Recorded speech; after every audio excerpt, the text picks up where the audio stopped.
आज हम लोग पढ़ेंगे एक नया टॉपिक है, प्रॉफिट और लॉस के बारे में पढ़ेंगे। तो उसके पहले सबसे पहले हम लोग पढ़ेंगे प्रॉफिट। क्या होता है प्रॉफिट। हमारे साथ एक बच्ची हैं सीता, ये कुछ प्रश्नों का जवाब देंगी। चलिए हम लोग शुरू करते हैं आज का टॉपिक। एक आदमी है, उसका नाम है दुर्गादास है। क्या नाम है? दुर्गादास। वो बहुत बड़ा दुकानदार है, वो बहुत बड़ा दुकानदार है।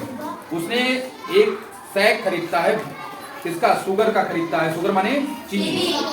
चीनी का सैक खरीदता है। वो एक सैक खरीदता है, कितने में खरीदता है? यहाँ दिया है 3500 में। कितने में खरीदना है? 3500 में। और फिर सोल्ड करता है, कितने में सोल्ड करता है? 4000 में।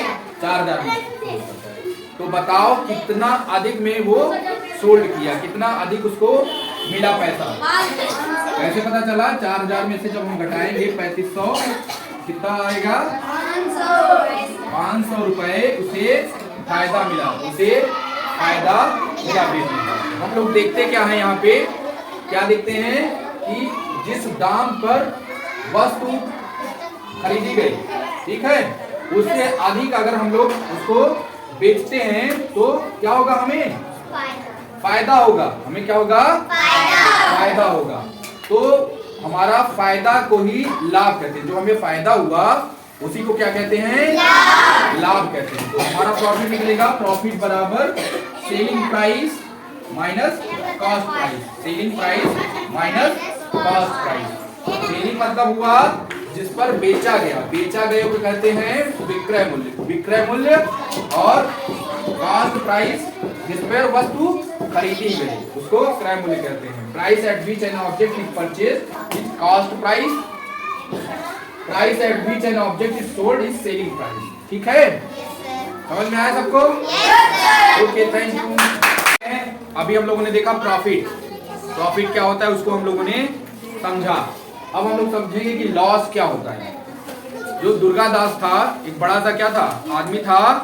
उसके पास बड़ी सी दुकान थी, ठीक, उसके पास बड़ी सी दुकान थी। वो चीनी की खूब बोरियां खरीदता था, चीनी की खूब बोरियां खरीदता था और बेचता था। अब क्या हुआ? उसने कुछ बोरियां तो अच्छी बेच दी, वो अच्छी थी। कुछ बोरियां उसमें सीलन लग गई, उसमें भीग गई। तो उनका क्या हुआ? कम दाम पे बेचना पड़ा, उसे कम दाम पे बेचना पड़ा। खरीदा था उसने कितने पे? 3500 में खरीदा था। बेचा कितने पे? 3000 पे। तो अब बताओ सीता कि उसने कितना कम दाम पे बेचा, कितना उसका कम हुआ? 3500 माइनस 3000 कितना हुआ? 500 का उसे घाटा हुआ। कितने का घाटा हुआ? 500 का घाटा हुआ। तो हम लोग देखते क्या है कि जो सामान है यदि वह जितने पे खरीदी गई है, जितने पे खरीदी गई है उससे कम दाम पर बेची जाती है तो हमें क्या होता है? नुकसान होता है। We suffer a loss. हमें क्या होता है? नुकसान होता है। ठीक, तो लॉस हम लोग कैसे निकालेंगे? लॉस बराबर cost price minus selling price. खरीद मूल्य या क्रय मूल्य माइनस विक्रय मूल्य। इससे हमारा लॉस पता चल जाएगा कि हमें लॉस कितना हुआ। ठीक है, ओके, थैंक यू।